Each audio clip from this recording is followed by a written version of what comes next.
We don't talk anymore. We don't talk anymore. Assalamualaikum warahmatullahi wabarakatuh dan salam sejahtera untuk kita semua. Perkenalkan, nama saya Siti Komariah, merupakan mahasiswa aktif semester 1 Fakultas Ekonomi Manajemen Prodi Manajemen dari kelas 1B. Pada video kali ini saya akan membahas sebuah materi tentang kedudukan dan fungsi bahasa Indonesia, yang mana pada materi tersebut terbagi menjadi 4 bagian. Yang pertama, bahasa Indonesia sebagai bahasa nasional. Yang kedua, bahasa Indonesia sebagai bahasa negara. Yang ketiga, fungsi bahasa Indonesia secara khusus. Dan yang keempat, penggunaan bahasa di ruang publik. Nah, apa sih yang dimaksud dengan kedudukan bahasa Indonesia? Bahasa Indonesia mempunyai 2 kedudukan yang sangat penting, yaitu sebagai bahasa nasional dan bahasa negara.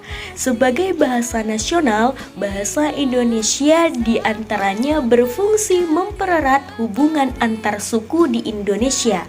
Fungsi ini sebelumnya sudah ditegaskan di dalam butir ketiga Ikrar Sumpah Pemuda yang berbunyi, "Kami, putra dan putri Indonesia, menjunjung bahasa persatuan bahasa Indonesia." Kata menjunjung dalam KBBI antara lain berarti memuliakan, menghargai, dan menaati. Ikrar ketiga dalam Sumpah Pemuda tersebut menegaskan bahwa para pemuda bertekad untuk memuliakan bahasa persatuan, yaitu bahasa Indonesia. Masuklah kita pada bagian yang pertama, yaitu bahasa Indonesia sebagai bahasa nasional. Bahasa Indonesia memiliki kedudukan dan fungsi yang strategis dalam berbagai bidang kehidupan. Berikut beberapa kedudukan dan fungsi bahasa Indonesia. Yang pertama yaitu lembaga kebanggaan dan identitas nasional. Bahasa Indonesia merupakan salah satu simbol yang membedakan bangsa Indonesia dengan bangsa-bangsa lain. Yang kedua, alat komunikasi antar negara, antar daerah, antar suku, dan antar bangsa. Bahasa Indonesia memungkinkan adanya interaksi sosial yang harmonis dan efektif di antara masyarakat yang memiliki latar belakang bahasa daerah yang berbeda-beda. Yang ketiga, bahasa resmi kenegaraan, pengantar pendidikan, media massa, dan pengembangan ilmu pengetahuan dan teknologi. Selain itu, bahasa Indonesia menjadi bahasa utama dalam penyampaian informasi, berita, opini, hiburan, dan edukasi melalui media cetak maupun elektronik. Yang keempat, alat pemersatu bangsa dan pembangunan nasional. Bahasa Indonesia berperan sebagai perekat dan pengarah di antara berbagai kepentingan, aspirasi, dan perbedaan yang ada di dalam masyarakat. Bagian kedua, yaitu bahasa Indonesia sebagai bahasa negara. Sebagai bahasa resmi negara, bahasa Indonesia digunakan untuk berbagai keperluan negara, baik lisan maupun tulis, seperti pidato-pidato kenegaraan, dokumen-dokumen resmi negara, dan sidang-sidang yang bersifat kenegaraan. Semua itu dilakukan dengan menggunakan bahasa Indonesia sebagai pengantarnya. Bahasa Indonesia dinyatakan kedudukannya sebagai bahasa negara pada tanggal 18 Agustus 1945 karena pada saat itu Undang-Undang Dasar 1945 disahkan sebagai Undang-Undang Dasar Republik Indonesia. Bagian ketiga, yaitu fungsi bahasa Indonesia secara khusus.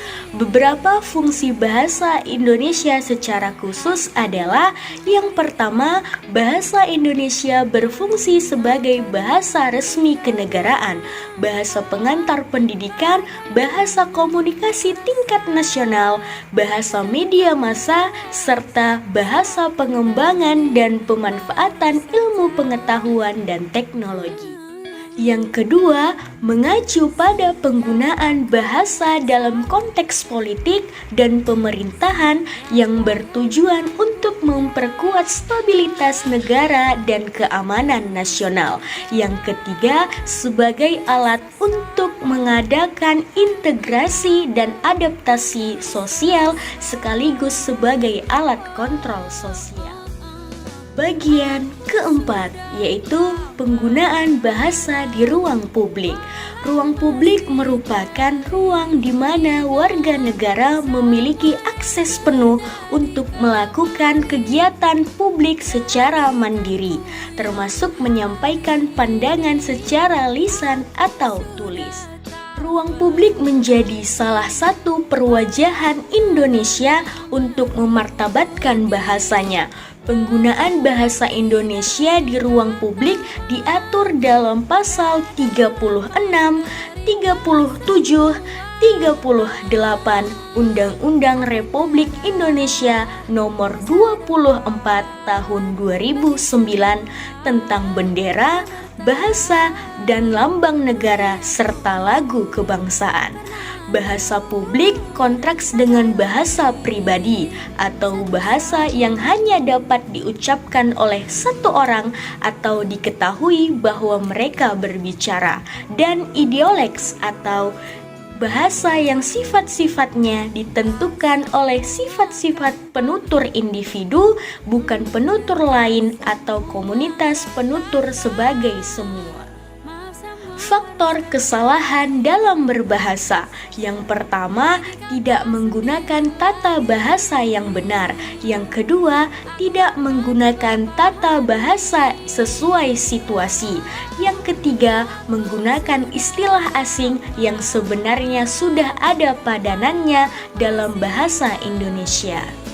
Kesimpulan yang dapat diambil dari materi tentang kedudukan dan fungsi bahasa Indonesia pada video saya kali ini adalah berbahasa Indonesia dengan baik dan benar sangatlah penting, dikarenakan bahasa Indonesia menjadi identitas bangsa yang membedakan Indonesia dengan bangsa lain.